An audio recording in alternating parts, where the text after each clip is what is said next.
I only caught the second half of the Adonis Stevenson, Oleksandr Gvodzyk fight.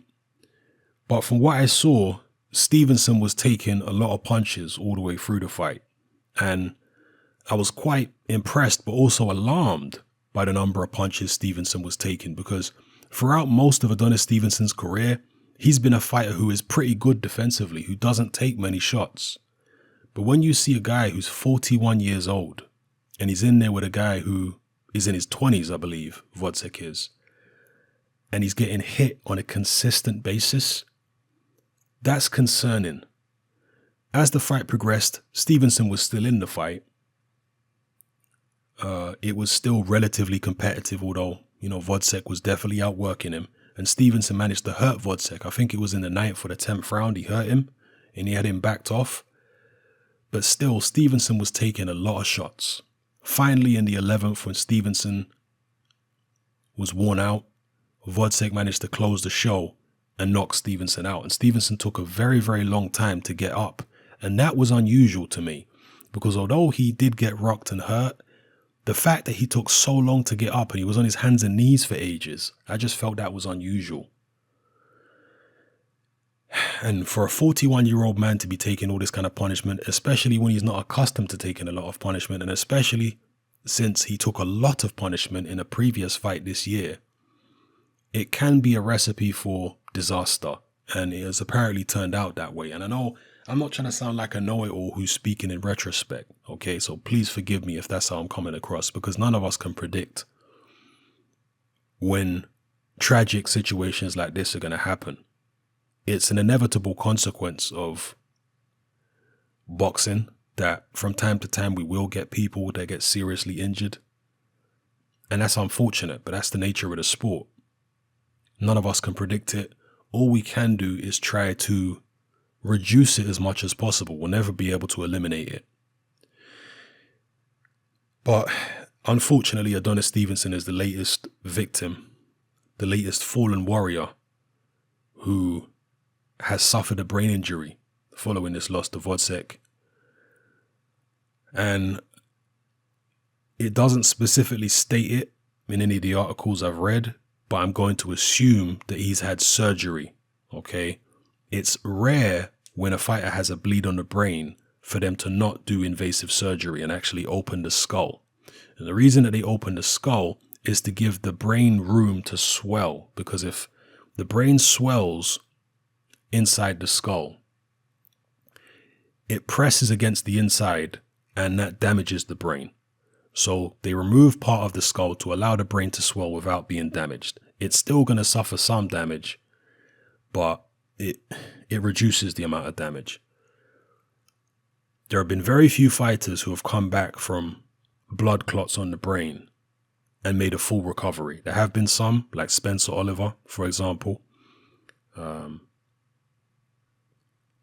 Nick Blackwell, following the Eubank fight, he didn't actually have a blood clot on the brain, okay? But when he re-injured himself following the sparring session that he had, at that point, I believe Nick Blackwell did have to have invasive surgery. After the Eubank fight, they didn't need to open Nick Blackwell's head.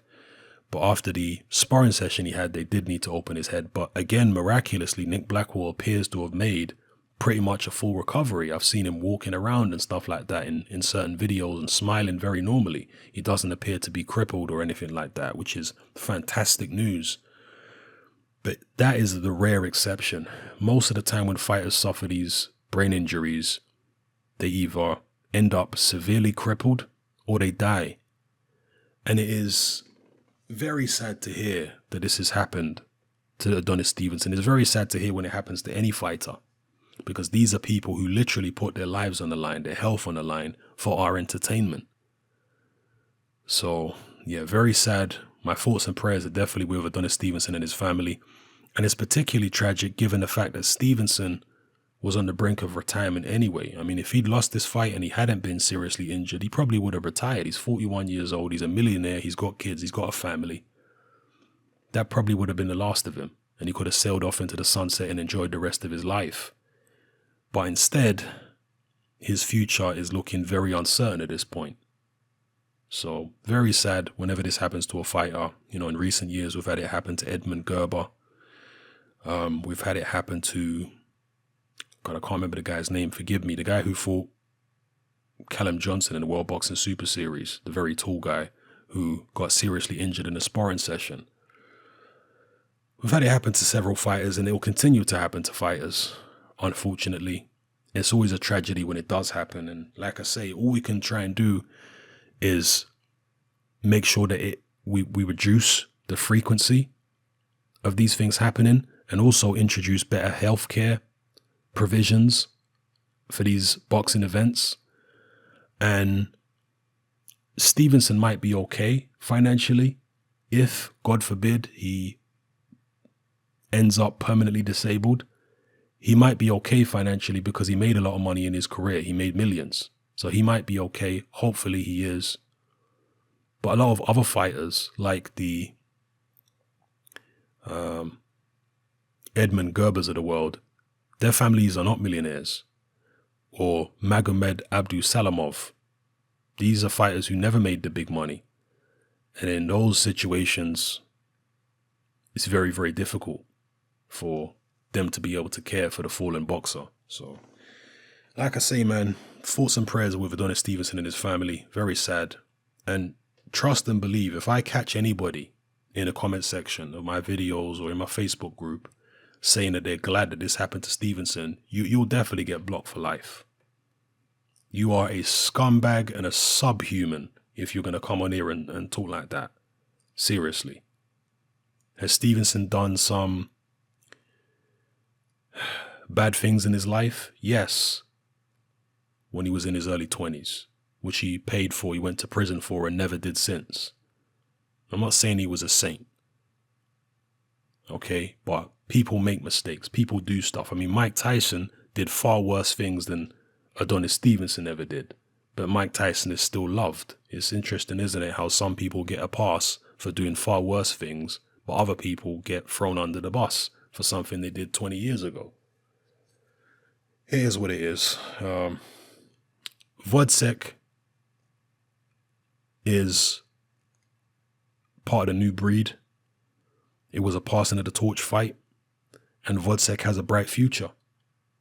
You know, he does have a bright future, and I'll talk about Gvodzyk in a separate video. But for this video, you know, I'm expressing my my sorrow, really, at what's happened to Adonis Stevenson. It's a shame.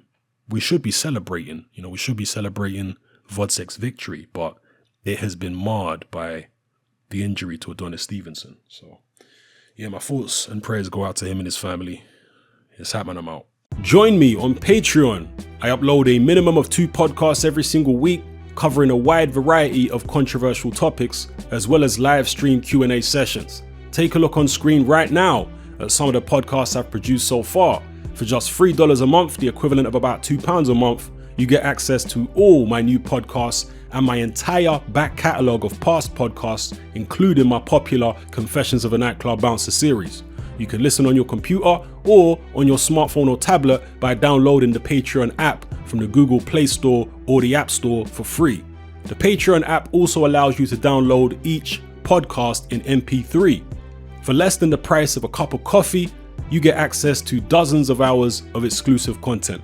It's easy to sign up, there's no contract, and you can cancel at any time. So come and join our community of free and critical thinkers by signing up with me here on Patreon today.